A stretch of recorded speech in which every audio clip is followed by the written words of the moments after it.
ఆలయాల్లో దేవుని ఆభరణాల భద్రత మీద చర్చ చేసుకుంటున్నాం. మనం మళ్ళీ తిరిగి చర్చలోకి వెళ్లే ముందు చిలుకూరు దేవాలయం ప్రధాన అర్చకులు ప్రొఫెసర్ సౌందరరాజన్ ఈ ఘటన మీద కాసేపు క్రితం మాతో మాట్లాడారు. వారు ఏమన్నారో ఒకసారి విందాం. ఎండోమెంట్స్ డిపార్ట్మెంట్ టోటల్ గా ఫెయిల్ అయింది. అది స్థిరాస్తిని కాపాడలేదు, అదే మాదిరిగా ఈ మూవబుల్ ప్రాపర్టీస్ ను కూడా కాపాడలేదు.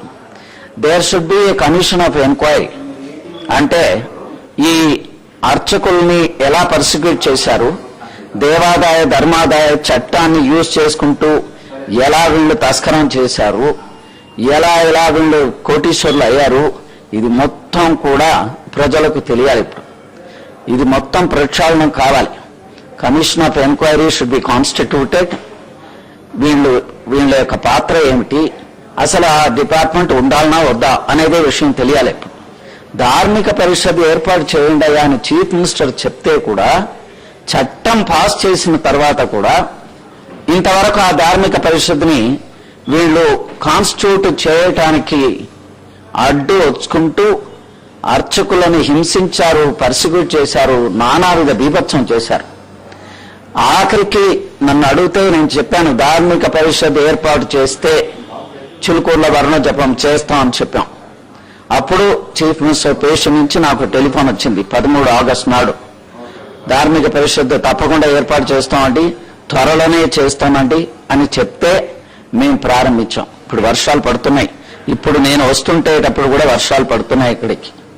అందుకోసం దయచేసి మీ ద్వారా నేను అపీల్ చేసేది ఏమిటంటే, నాది సింపుల్, మీరు మొత్తం కూడా వెరిఫై చేయండి, ఒక స్పెషల్ డ్రైవ్ కండక్ట్ చేయండి. కాకినాడలో ఒక దేవాలయంలో చూశాను, ఆ దేవునికి 1/2 kg రైస్ లేదు. ఇప్పుడు అన్ని భూములన్నీ ఆక్రమించుకున్నారు, కానీ ఆ దేవునికి బంగారు ఆభరణాలు ఉన్నాయి, వెండి వస్తువులు ఉన్నాయి. చర్చలో పాల్గొనడానికి ప్రఖ్యాత ధార్మిక ఉపన్యాసకులు శ్రీ కన్నాడే రామానుజాచార్యులు గారు కూడా వచ్చారు. నమస్కారం రామానుజాచార్యులు గారు. ఏమనిపించింది, ఒక్కసారిగా నివ్వెరపోయారా? ఈ రకమైనటువంటి చోరీ, ఈ రకమైన తస్కరణ, భగవంతుని ఆభరణాలు, భగవంతుని ఆభరణాలే కాదు, దేవాలయంలోని ఆస్తులు కానీ, దేవాలయ ఇతర సంపదలు కానీ, దేవాలయంలోని వ్యక్తులు వాడుకోవాలనే భావన వారిలో కలగటానికి ఉన్నటువంటి మౌలికమంటాం, మూలాలంటాం, వాటిని తొలగించే ప్రయత్నం చేసిన నాడు మాత్రమే ఇవి పోతాయి. అంటే ఎవరైనా చేద్దామని అనుకున్నా కూడా వ్యవస్థ చేసేటటువంటి అవకాశం ఇవ్వకూడదు. రెండోది, అర్చకుడికి ఇది నా దేవాలయము, ఇతను నా దేవుడు, మన ఇంట్లో మన పసిపిల్లవాడిని నా పిల్లవాడని ఎంత ప్రేమగా అతన్ని మనం పెంచుకుంటామో, మన పిల్లవాడి వస్తువు మనం దోచుకుంటామా? మన పిల్లవాడి అన్నం మనం తింటామా? నా దేవుడన్న ధార్మిక భావన అతనిలో కలగాలి. ఒక అర్చకుడే కాదు, దేవాలయ అధికారులందరిలో కలగాలి.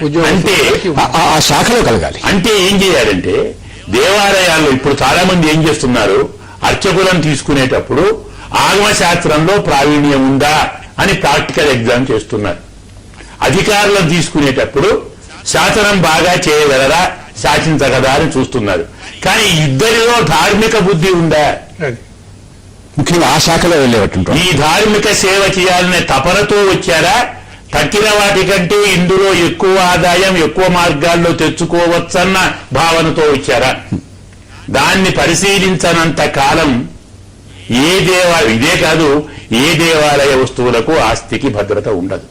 దానితో పాటు ఇలాంటి మీడియాలు కూడా ఇలాంటి సంఘటన జరిగినప్పుడు మాత్రమే స్పందించకుండా వారానికో 10 రోజులకో మన ధార్మిక స్వరూపం ఏమిటి, మన ధార్మిక తత్వం ఏమిటి, మనం చేయవలసిన పని ఏమిటి అని తప్పకుండా ప్రతి వారానికి ఒక చిన్న కార్యక్రమం పెట్టి, ఇటు అర్చకులను అటు ఒకసారి నేను చెప్పాను, హెచ్ఆర్డీలో ఒకసారి ట్రైనింగ్ ఇచ్చారు, ఒక చిన్న మాట చెప్పాను, అర్చకులు యజమానులు కావాలి కానీ పూజారులు అధికారులు కావద్దు అన్నాను.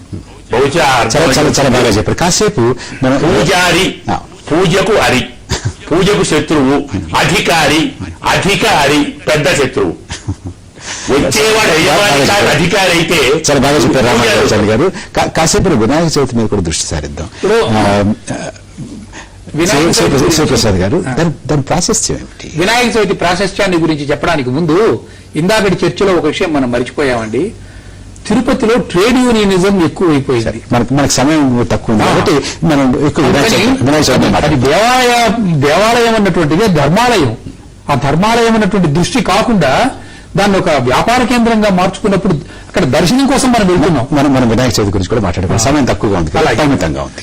వినాయక చవితి రేపు వస్తున్నది. వినాయక చవితి వినాయక నక్షత్రం ఉదయించిన నాడు వినాయక చవితి వస్తుందండి.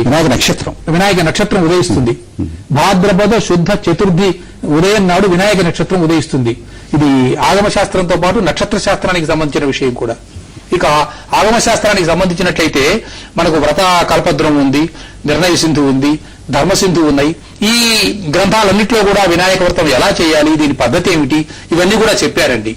ఇక్కడ మీ దృష్టికి నేను తీసుకురాదలుచుకున్నటువంటి ఒక మౌలికమైన విషయం ఏమిటంటే, మట్టితో అనే మృణ్మయమైనటువంటి వినాయకుడికే ప్రాధాన్యం ఉన్నది, కానీ రంగు వినాయకులకు ప్రాధాన్యం తక్కువ.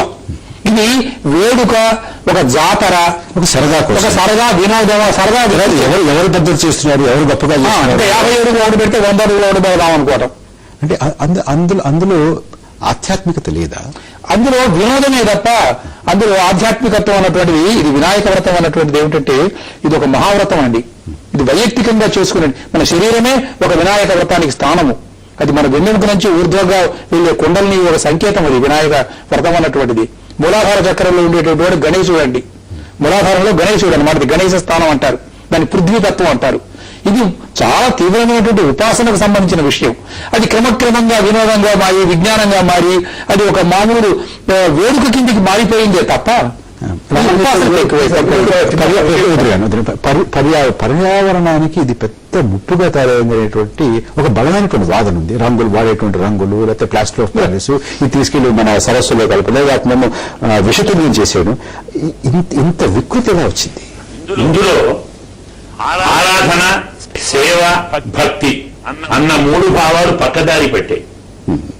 వినాయకుని ఉత్సవాల ద్వారా కూడా ఆస్తి చేకూర్చుకోవచ్చన్న భావన పెరిగినది. ఎంత పెద్ద విగ్రహాన్ని పెడితే అంత ఎక్కువ ఖర్చు, అంత ఎక్కువ చందా తీసుకోవచ్చు, అంత ఎక్కువ. చాలా మంది మనం కొన్ని చెప్పవచ్చులో తెలియదు కానీ వినాయకుని మండపాలలో మనము నోటితో ఉచ్చరించరాని నాట్యాలు, పాటలు వింటున్నాం. రామానుజాచార్య గారు, కొంచెం వివరాల్లోకి వెళ్దాం. వివరాల్లో వెళ్లే ముందు మరో చిన్న విరామం తీసుకుందాం.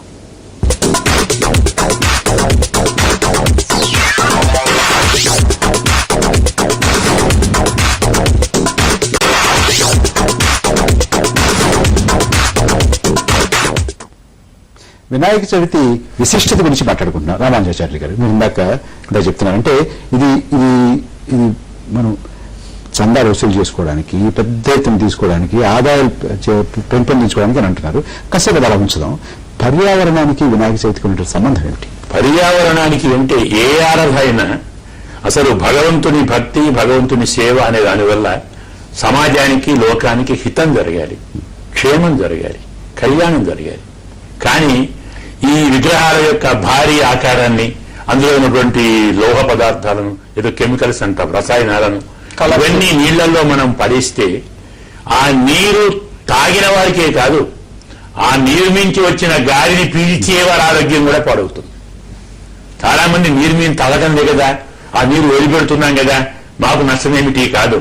ఒక నీటిలో ఒక రసాయనం కలిస్తే ఆ గాలి పీల్చిన వారందరికీ ప్రభావం పడుతుంది. అది భూమిలోకి వెళ్తుంది. పంటలో మనం ధాన్యం, ఆహారం తీసుకుంటాం. మనం తీసుకునే ఆహారము, మనం పీల్చే గాలి, మనం తాగే నీరు, మన నడక, మన శరీరంలోని అణువులో ఈ రసాయన ప్రభావం కలుగుతుంది. జలచరాలకు కూడా అది ప్రమాదమే కాదు, బుద్ధిలోకి ప్రధానంగా అన్నమయం హి సౌమ్య మనః అంటుంది వేదం. మనం తీసుకునే ఆహారమే మనస్సు అవుతుంది. మరి ఆహారంలో కల్తీ వస్తే మనస్సులో కల్తీ వస్తుంది. మనస్సులో కల్తీ వస్తే పూజాభావం పోయి పోటీ తత్వం అలవడుతుంది. పోటీ తత్వమే వాతావరణాన్ని కలుషితం చేస్తుంది. శివప్రసాద్ గారు, అసలు ఇన్ని పత్రాలు, ఇన్ని ఆకులు, వీటితోటి సంబంధించినటువంటి ఒక పర్వదినం ఇది. ఇది రాను రాను పర్యావరణానికి వ్యతిరేకంగా, పర్యావరణానికి వైరుగా మారింది కదా. అసలు మూలతత్వం ఏమిటి? అవును. దానిమ్మ మరువమ్ము దర్భ విష్ణుక్రాంత ఉమ్మెత్త దూర్వార ఉత్తరేణు గరగర మారేడు గన్నేరు జిల్లి